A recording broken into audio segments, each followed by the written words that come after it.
Pemerintah mulai hari ini akan memulai program cek kesehatan gratis bagi warga yang berulang tahun.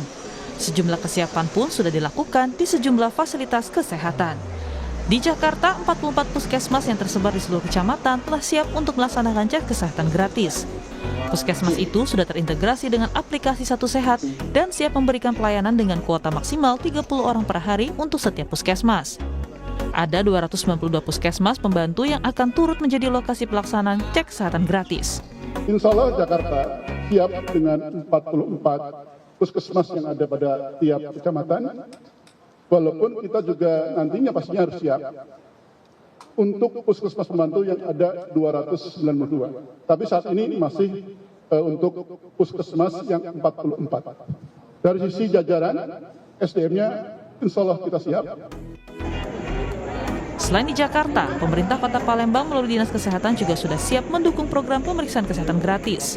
Rencananya, pelaksanaan program pemeriksaan kesehatan gratis ini akan dimulai pada tanggal 13 Februari 2025 di Kota Palembang. Sedang menyiapkan secara sarana kita termasuk kabupaten kota yang siap di Kota Palembang. Yang jelas beberapa sudah siap jumlah dari pasien yang dibutuhkan juga sudah siap. Meski kesiapan sudah dipersiapkan, namun ada warga yang masih sulit mendaftar untuk mendapatkan pemeriksaan kesehatan gratis. Di Jakarta Barat, kesulitan ini dirasakan warga baik saat mendaftar secara daring maupun datang langsung ke puskesmas. Warga berharap agar proses pendaftaran bisa dipermudah dan sosialisasi untuk warga terus dilakukan. Ya, paling Senin nyoba lagi ke sini. Coba daftar online, kita sesuai tanggal lahir tanggal 18 Juni itu nggak bisa. Sampai saya nyoba sampai 30 hari ke depan kan infonya 30 hari ke depan itu baru bisa lagi. Nah ini nggak bisa juga, penuh jadwalnya. Nah, makanya ntar besok Senin mau on-the-spot lagi paling. Diharapkan dengan program cek kesehatan gratis ini dapat meningkatkan kualitas kesehatan masyarakat Indonesia dan mengurangi beban penyakit yang bisa dicegah. Tim Liputan, Kompas TV.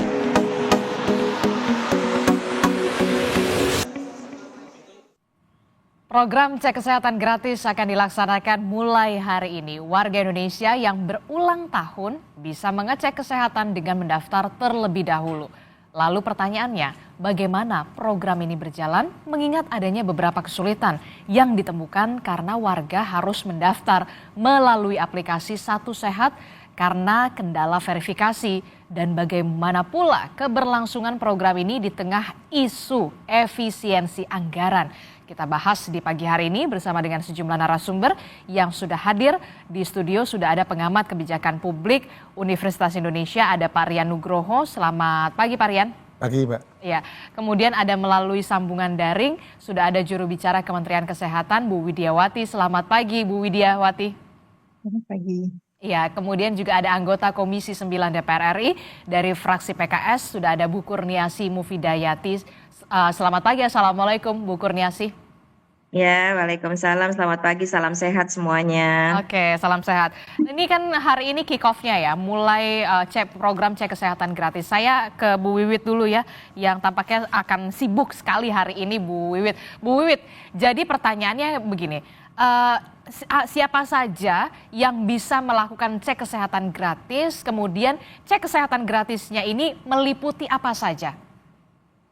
Baik Mbak Adisti, selamat pagi Pak Rian, selamat pagi Bu Kurniasi, salam sehat untuk semuanya. Baik, kita punya headline bahwa kado ultah negara untuk semua warga dan dimulai hari ini. Jadi semuanya warga Indonesia berhak untuk mendapatkan cek kesehatan gratis ini di provinsi, di puskesmas di seluruh provinsi. Dan apa saja yang akan diperiksa? Tentunya kita punya ada 4 siklus hidup. Jadi kita bilangnya siklus hidup Mbak Adit. Jadi ada bayi baru lahir, kemudian balita dan anak prasekolah, dewasa dan lansia.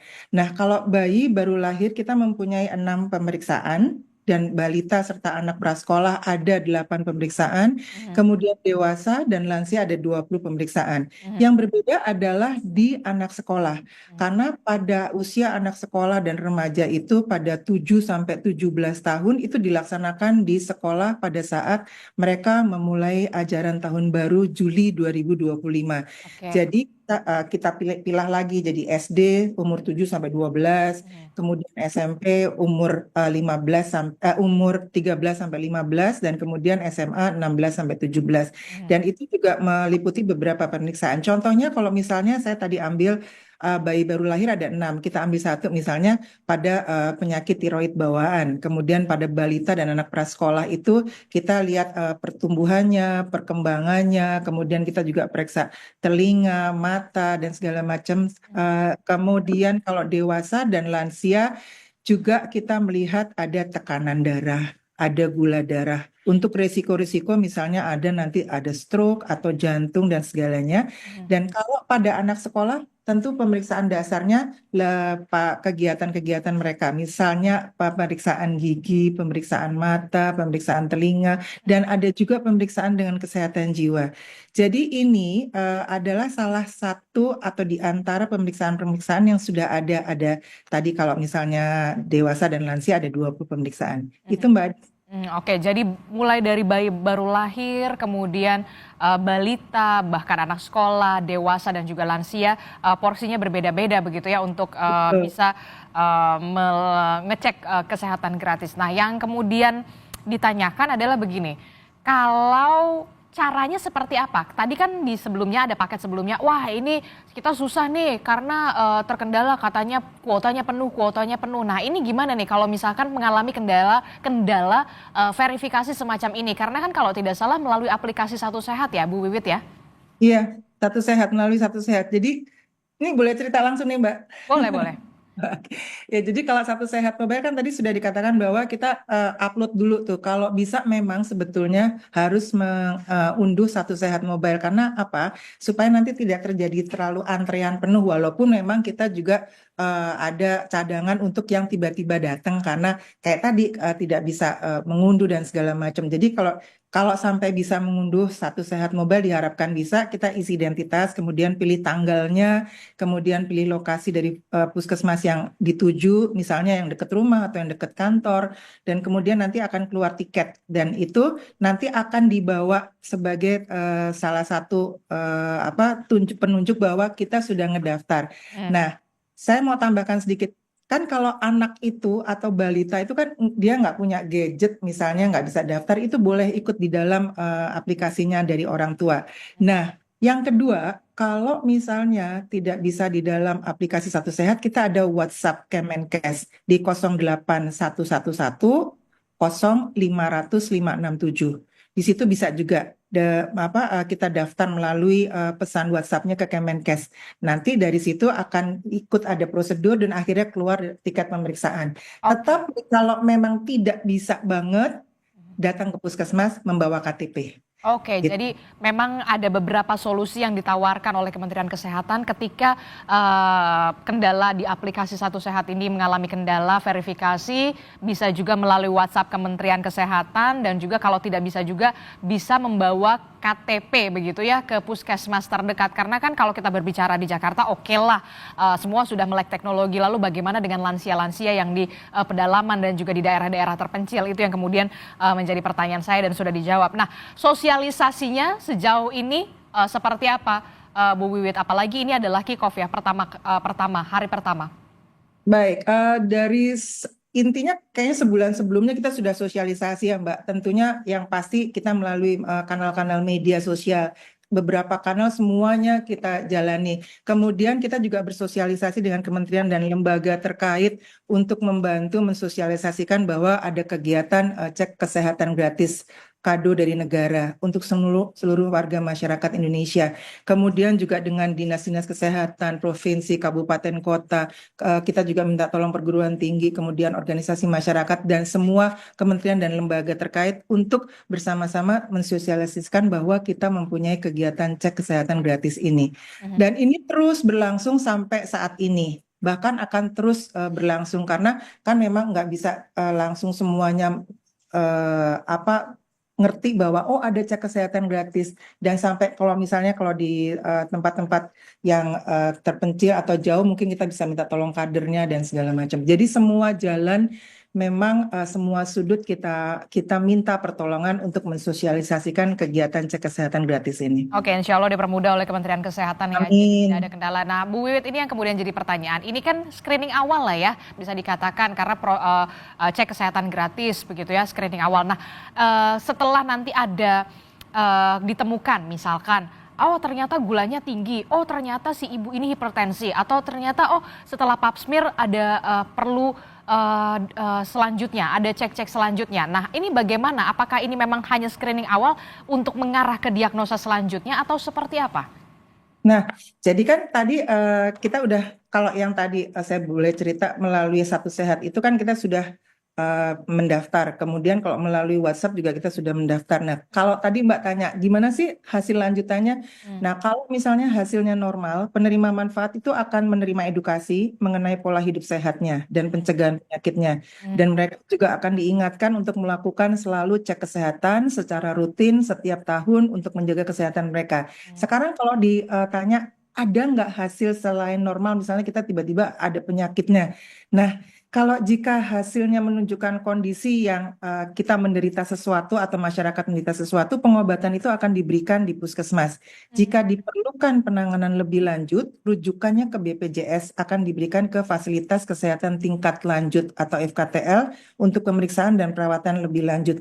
Makanya nanti kalau saat mendaftar akan ditanya sama petugas puskesmasnya, apakah sudah terdaftar sebagai peserta JKN BPJS aktif atau belum. Kalau sudah misalnya peserta BPJS tapi belum aktif, diaktifkan. Tapi kalau misalnya belum, seiring sejalan akan dibantu untuk ikut kepesertaan BPJS, supaya itu tadi nanti kalau misalnya hasilnya ada yang ditemukan sesuatu, maka akan dirujuk sesuai dengan prosedur BPJS.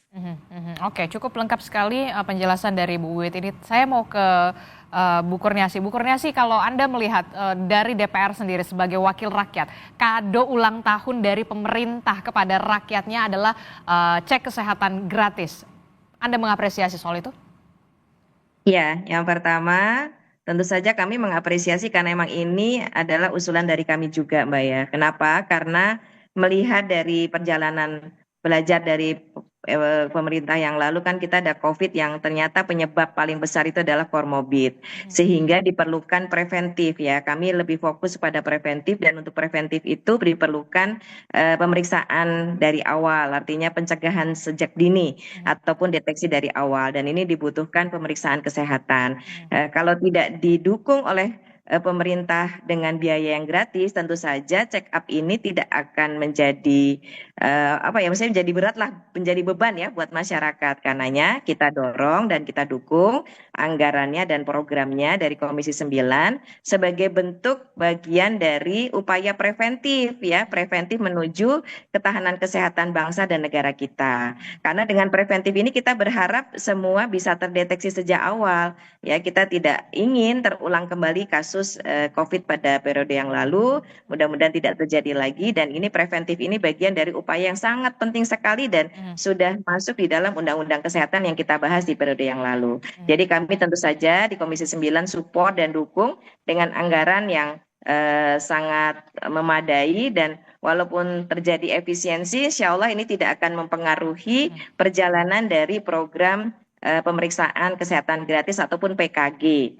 Dan kami juga sudah ikut membantu mensosialisasikan sejak awal untuk supaya masyarakat bisa tidak takut ya, karena jadi tantangan tersendiri juga ya ketika sosialisasi ini banyak yang nanti takut penyakitnya begini gitu ya. Nah ini kita berharap mudah-mudahan bisa direspon positif oleh masyarakat dan tentu saja Kementerian Kesehatan punya PR sangat besar nih Bu Wit ya. Jadi sangat panjang proses yang harus disiapkan dan tentu saja ini semuanya berproses dari tahap ke tahap. Mudah-mudahan dari hari ke hari semakin baik pelaksanaan dari PKG ini. Oke, karena tadi Bu Kurniasi sudah menyerempet soal anggaran begitu ya. Kan kalau kita tahu anggarannya sekitar 4,7 triliun rupiah kalau tidak salah. Koreksi saya kalau salah Bu Kurniasi.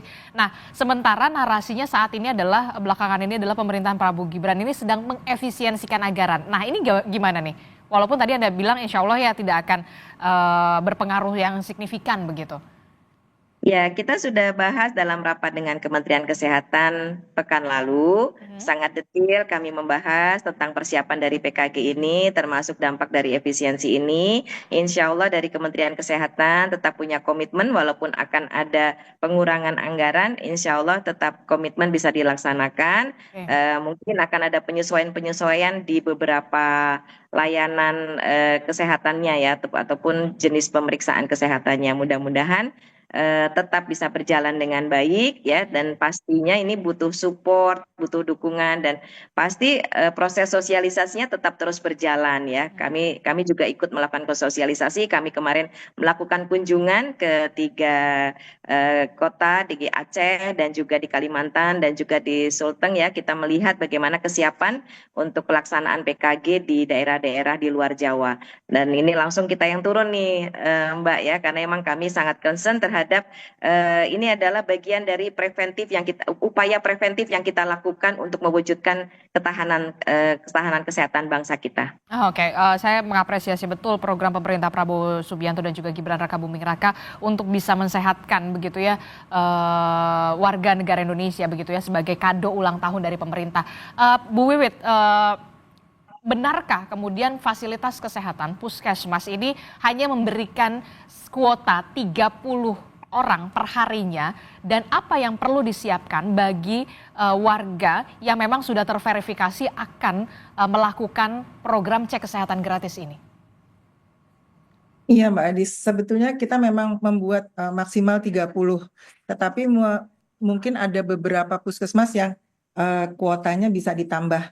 Kita juga 30 itu yang sudah masuk ke dalam daftar, tetapi kita akan melebihkan, ada beberapa puskesmas yang memang melebihkan, misalnya ditambahin 10 untuk yang tiba-tiba datang. Misalnya tadi kayak nggak bisa masuk satu sehat, kemudian mereka harus juga pas tanggalnya, mereka bisa datang bawa KTP. Nah, yang tambahan-tambahan itu yang di luar kuota 30, maksimal 30 itu. Jadi memang semua bisa ditentukan oleh puskesmasnya sejauh apakah mereka tetap 30 atau bisa ditambahin lagi. Karena kan memang beberapa puskesmas itu akan membedakan mana yang pemeriksaan rutin dan mana yang kado ulang tahun dari negara.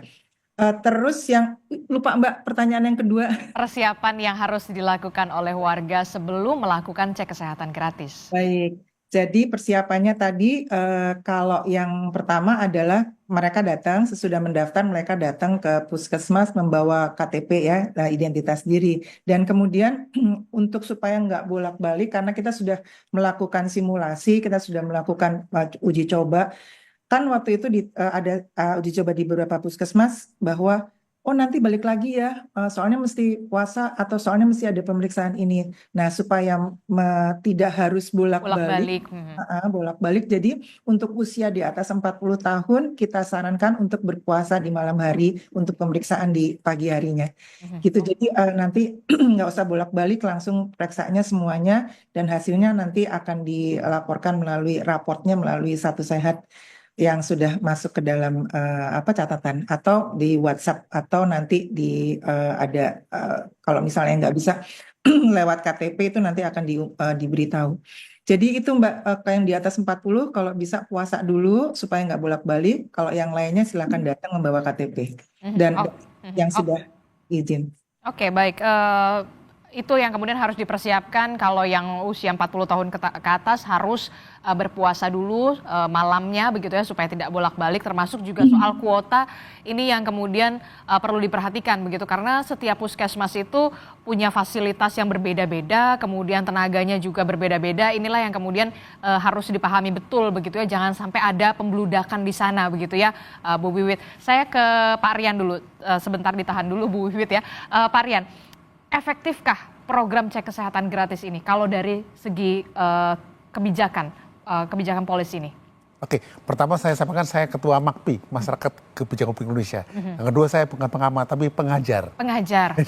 Nah, ini begini, ini pas ya. Jadi ulang tahun ke-80 hadiah, dan kebetulan pas Pak Prabowo kan 08 juga ya, pas gitu. Nah, kalau ditanya masalah kebijakan, jadi ini termasuk jenis kebijakan yang excellent ya.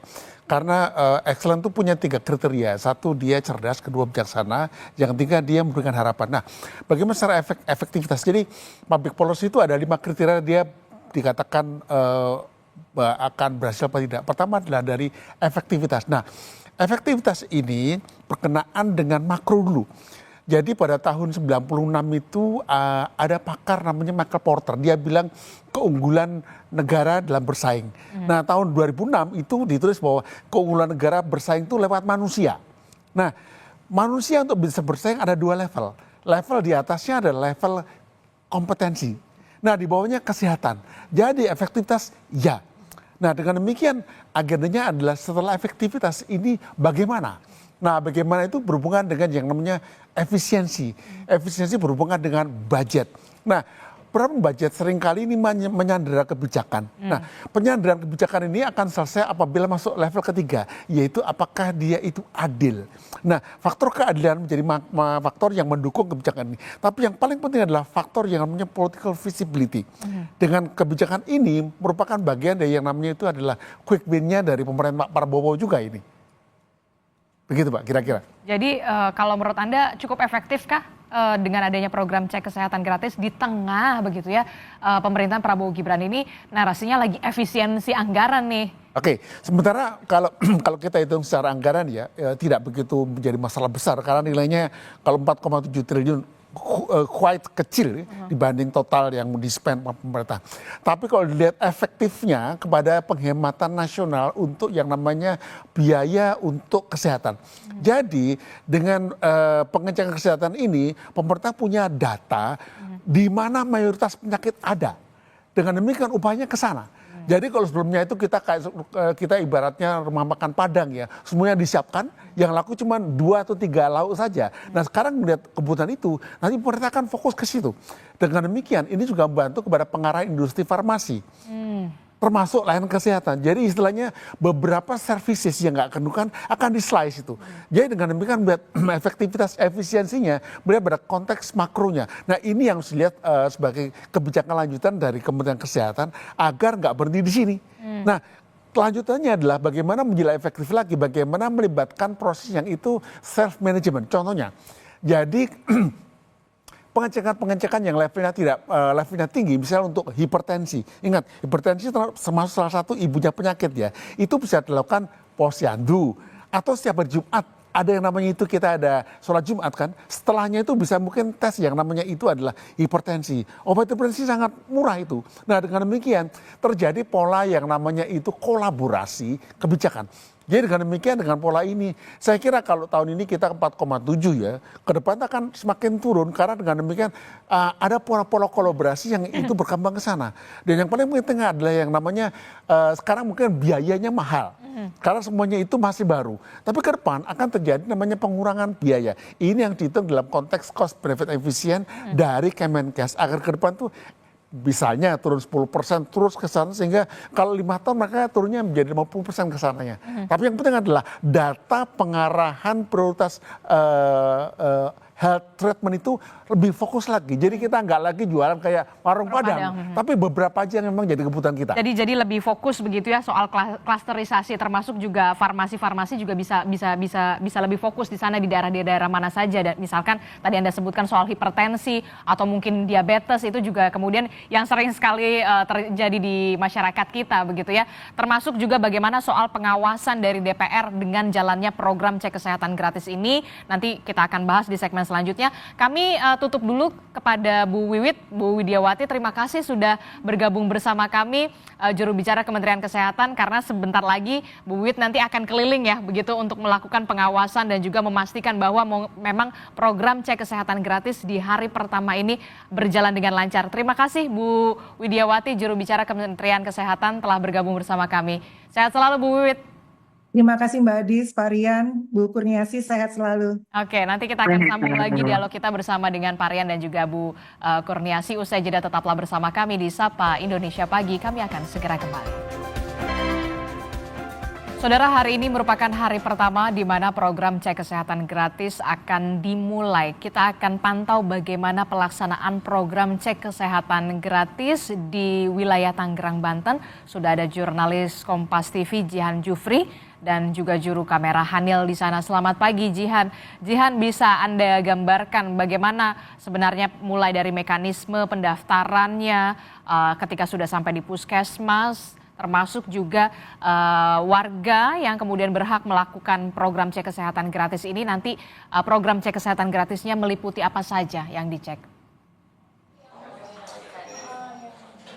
Ya, Disti dan juga saudara, benar sekali hari ini di 10 Februari 2025 ini merupakan hari pertama resmi dilaksanakannya program cek kesehatan gratis, yang mana kegiatannya ini akan dilaksanakan di sejumlah puskesmas ya. Dan saya saat ini sudah berada di salah satu puskesmas, tepatnya di Puskesmas Ciater, Tangerang Selatan. Tadi saya juga sudah sempat berbincang dengan pihak dari tenaga kesehatan.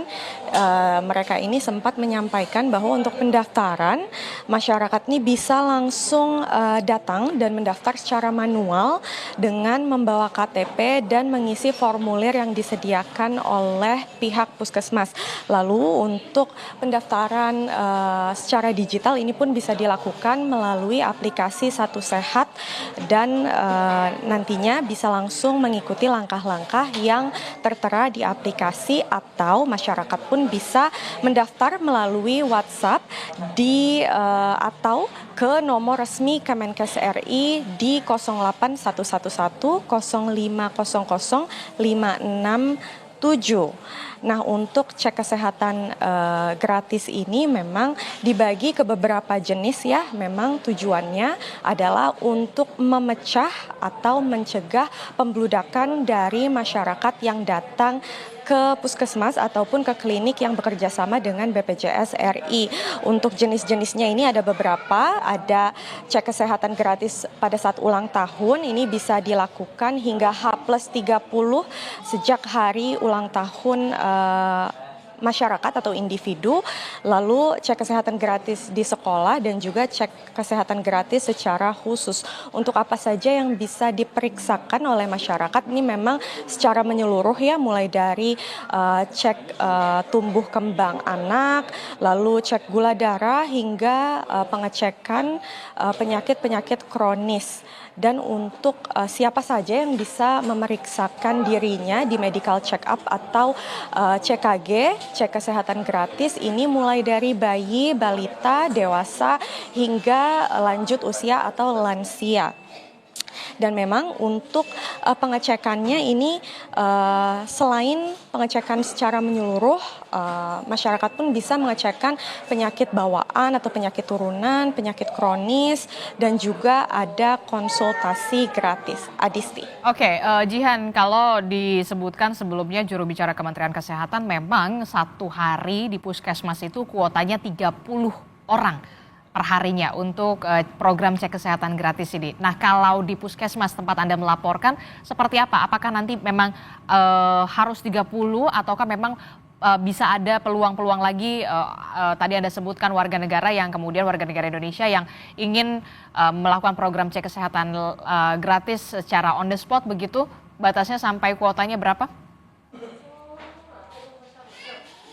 Ya, Adisti dan juga saudara, memang di tempat saya berada, tepatnya di Puskesmas Ciater, Tangerang Selatan, untuk kuota tadi saya sudah sempat konfirmasi ke pihak dari puskesmas atau tenaga kesehatan di sini. Memang kuotanya ini dibatasi hingga 10 orang saja untuk perharinya, tetapi ini memang tidak menutup kemungkinan untuk ada penambahan kuota hingga dari 10 hingga 20-an orang perharinya. Dan tadi saya juga sudah sempat melihat ya, sudah ada beberapa masyarakat yang hadir dan sudah naik untuk memeriksakan dirinya di program CKG atau cek kesehatan gratis oleh pemerintah ini. Adisti. Oke, baik, terima kasih informasinya jurnalis Kompas TV Jihan Jufri dan juga juru kamera Hanil melaporkan langsung dari salah satu puskesmas di wilayah Tangerang, Banten terkait dengan bagaimana program cek kesehatan gratis yang dimulai hari hari ini. Terima kasih. Saya melanjutkan dialog saya bersama dengan Pak Rian dan juga Bu Kurniasi dari DPR begitu ya. Saya ke Pak Rian dulu ya, Bu Kurniasi ya. Pak Rian, ini kalau tadi saya mengatakan, tadi Bu Jubir mengatakan 30 kuotanya, tapi kemudian teman di lapangan, jurnalis di lapangan katanya 10. Nah, jadi ini ada perbedaan nih sebenarnya, kuotanya tuh tergantung fasilitas kesehatan vaskes puskesmasnya atau seperti apa sebenarnya. Nah, ini yang harus juga diklarifikasi sebenarnya, jangan sampai kemudian ada pembludakan di sana. Tantangan terbesar apa yang akan dihadapi oleh pemerintah terkait dengan hal ini? Tantangan terbesarnya justru ada di level pelayanannya di bawah itu. Level pelayanan? Ya, jadi ini perkiraan saya loh ya, dan ini masukan juga kepada Kemkes. Jadi sebelum kebijakan dieksekusi itu betul-betul dicek di lapangan. Jadi gini, jangan sampai kebijakan ini memberikan beban baru kepada teman-teman yang bekerja di puskesmas. Karena puskesmas sekarang udah cukup berat itu bebannya ya. Dan dengan tambah beban ini bagaimana? Jadi dengan demikian, tadi dikatakan udah ada simulasi macam-macam ya, tapi diharapkan simulasinya betul-betul on site betul, sehingga setelah dibuat simulasi itu diajarkan bagaimana manajemen pelayanan publik untuk seperti ini. Di dalam pengalaman saya mengajar untuk public services ya, jadi apabila ada yang namanya pusat layanan masyarakat yang itu setelah dilihat dia itu mempunyai kemampuan melayani 100, maka secara teori dan dasar prakteknya dia diskon 20%. Jadi kalau dia mempunyai kemampuan layanan itu 50, maka dia maksimum itu adalah 50 dikurangi 20%-nya. Nah, kenapa? Untuk spare apabila ada problem misalnya listrik mati, kemudian ada yang mengetes itu dia lagi sakit anaknya, itu yang namanya risiko di situ.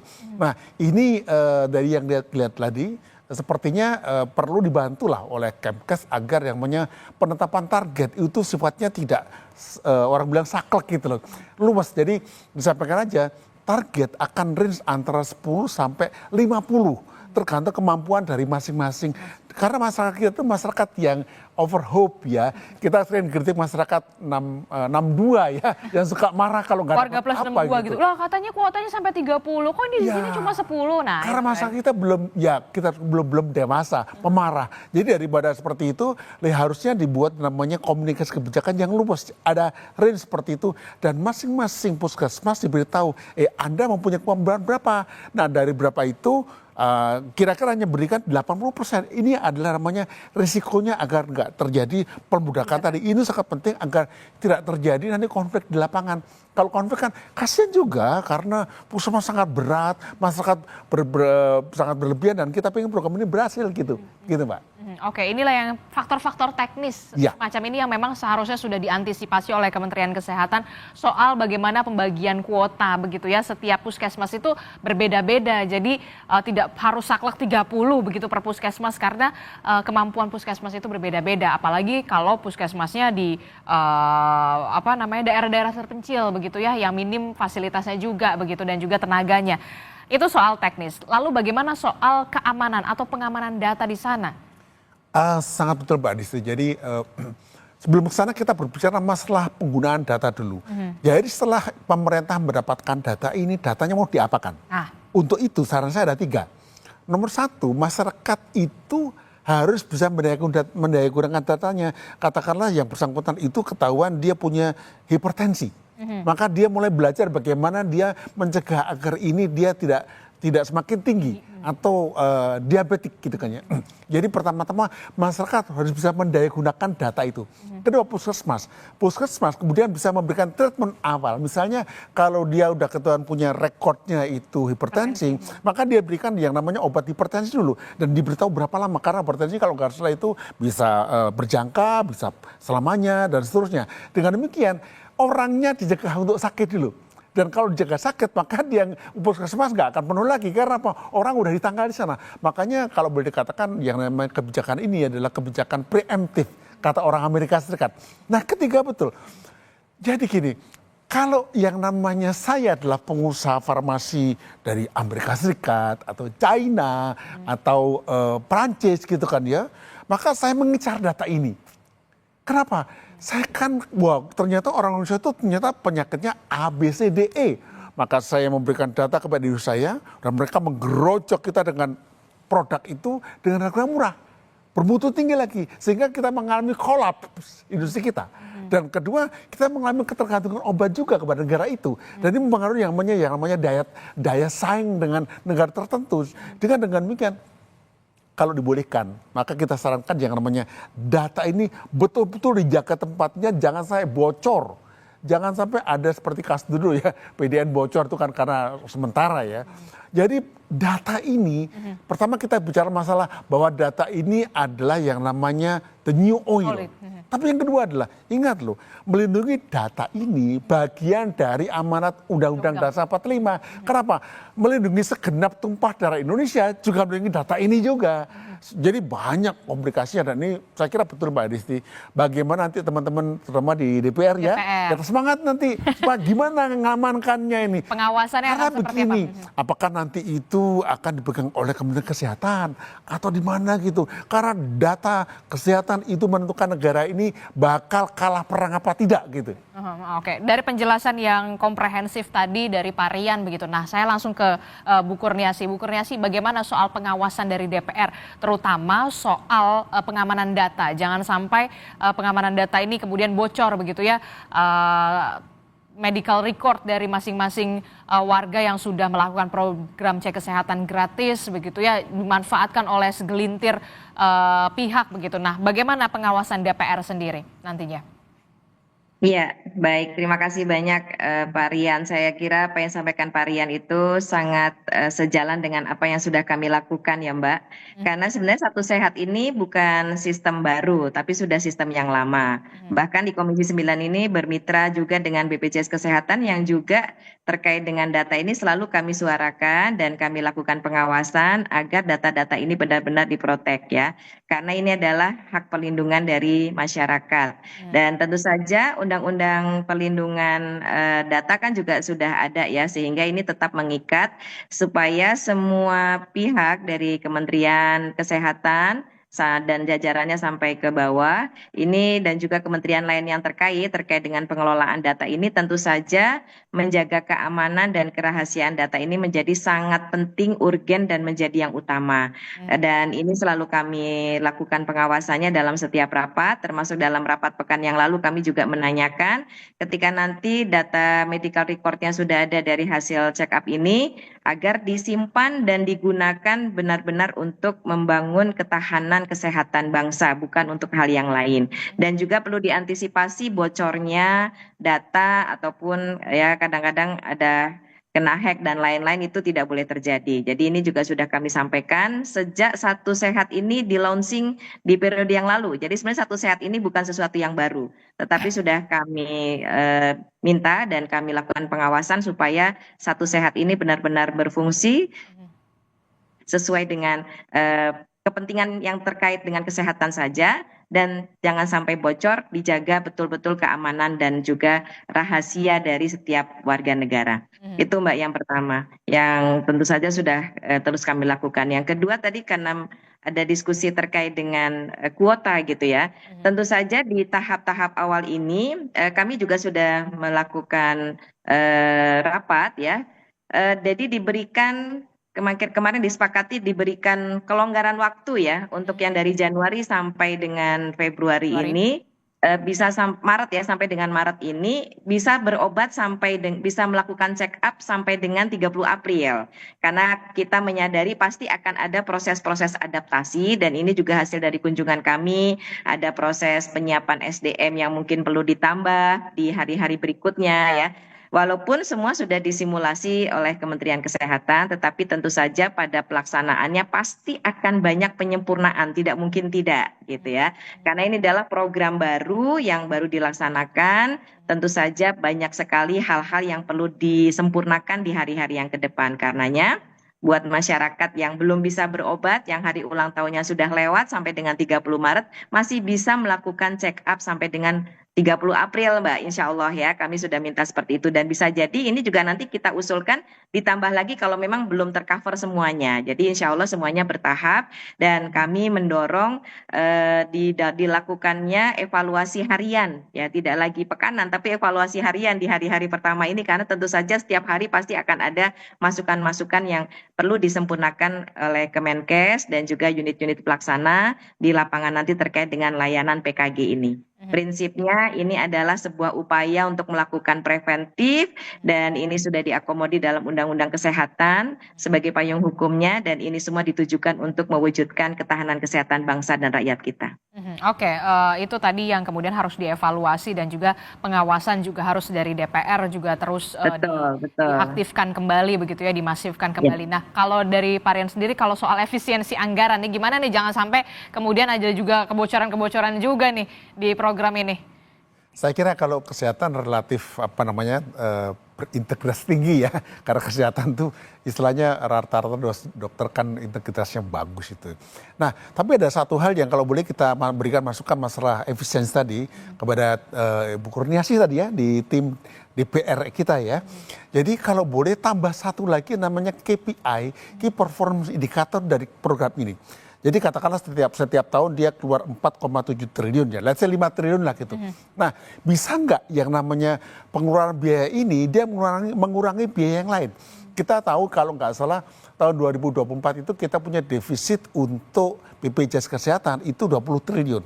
Nah, apabila kita udah membuat kebijakan preemptif ini berhasil, berarti kan kita bisa mendorong orang sakit kan, orang untuk nggak sakit kan. Nah, dengan demikian terjadi penurunan jumlah kesakitan ini. Nah, berarti harus ada namanya penurunan untuk biaya defisit tadi. Jadi kalau boleh tahun depan kita cek lagi, kalau kemudian defisitnya 20 triliun berarti kurang berhasil ini. Kurang efektif. Kurang efektif. Jadi nanti harus ada evaluasi itu ya. Nah, ini dikaitkan, ini bisa jadi gini, public policy itu harus menghitung sampai hal semacam itu namanya adalah ini namanya earmark policy, ini get connected policy. Di sini sama di situ nyambung. Jadi kalau bisa di sini keluar 5, di sini terkurang 5. Jadi nanti dia equal nanti. Syukur-syukur ini keluar 5, kemudian ini efisiensi lebih dari 5. Atau ini malah turun lagi. Jadi dengan demikian terjadi simulasi keuangan yang itu membuat kita efisien. Ini merupakan bukti bahwa kita bisa membuat kebijakan yang kreatif. Ingat loh, waktu kemarin itu Pak Prabowo mengatakan, Pak Presiden mengatakan bahwa saya nggak punya tokoh Nabi Musa kan. Artinya kita harus kerja keras kan. Nah ini kerja kerasnya, kita kreatif. Nah nanti kita semangati teman-teman di DPR ya Ibu ya. Ayo kita buat yang namanya itu, yang namanya evaluasi kebijakan efisiensi, itu cover both side. Jadi antara yang namanya input, yang namanya outputnya jumpa. Nah, nanti kita bisa bantu perkuat itu bagaimana cara menghitungnya supaya nanti tujuannya bukan masalah bagaimana memarahi pemerintah, tapi bagaimana agar programnya betul-betul ketika kita pada publik ini kita bangga semuanya. Oh ini berhasil begitu. Dan ini efektif begitu ya. Ya betul. 3 poin menurut Anda yang harus diperhatikan oleh pemerintah dalam program cek kesehatan gratis. Singkat saja, 3 poin. Pertama, programnya harus dikomunikasikan dengan baik. Kenapa? Banyak kebijakan bagus tapi karena nggak dikomunikasikan baik itu diduel orang Jawa. Nah, ada cuma disosialisasikan, nggak bisa. Sosialisasi itu adalah memberitahu. Komunikasi adalah sama-sama tahu. Ini pertama. Kedua adalah berhubungan dengan namanya efisiensi. Betul-betul dijaga agar yang namanya ini marwah anggaran ini dijaga karena sekarang cari duit susah. Nah, antara hulu dengan hilir jumpa. Yang ketiga adalah efektivitas. Betul nggak ini bisa mencapai namanya mutu kesehatan kita. Dan ini nanti saya kira Bu Kurniasi dengan teman-teman DPR bisa lah itu menjaga itu sambil memberikan apa ya, kita berikan input agar itu doable begitulah. Makasih. Oke, ada 3 poin yang tadi disebutkan oleh Pak Rian begitu. Terakhir Bu Kurniasi, apakah nanti akan ada evaluasi soal program cek kesehatan gratis ini mungkin per 6 bulan kepada Kementerian Kesehatan atau semacamnya, jangan sampai kemudian nanti tahun depan kita lihat, oh ternyata efektif nggak nih sebenarnya gitu. Ya, pasti kita akan melakukan pengawasan secara intensif karena ini program quick wins-nya Pak Presiden dan ini tujuannya sangat mulia sekali. Betul. Jadi tidak nunggu 6 bulan Mbak ya, karena kami kan masa sidang ini kan juga panjang ya. Insya Allah juga pasti akan dilakukan beberapa waktu setelah ini dilakukan. Nanti kita akan besok juga kita akan rapat lagi dengan Kemenkes besok ya. Pasti juga besok kita akan melihat lagi nih bagaimana di hari pertama ini Pelaksanaannya. evaluasi dari seluruh pelaksanaan di Indonesia. Pasti kami akan melakukan pengawasan dan juga nanti sampai akhir masa sidang kami terus akan komunikasi dan melakukan pengawasan supaya program ini terwujud dan terlaksana dengan baik sehingga tujuan yang diharapkan oleh Pak Presiden dan seluruh bangsa kita ini bisa terlaksana dengan baik sebaik-baiknya nanti insya Allah. Baik, kita sama-sama dukung terus gitu ya bagaimana program-program yang baik dari pemerintahan Prabowo Subianto dan juga Gibran Rakabuming Raka yang salah satunya adalah soal program cek kesehatan gratis ini. Terima kasih Bu Kurniasih dari Komisi 9 DPR RI telah bergabung bersama kami. Pak Rian, terima kasih sudah bergabung bersama kami, pengajar dari Universitas Indonesia. Kemudian tadi ada juru bicara dari Kementerian Kesehatan Bu Widiawati. Terima kasih Bapak-bapak dan juga Ibu-ibu.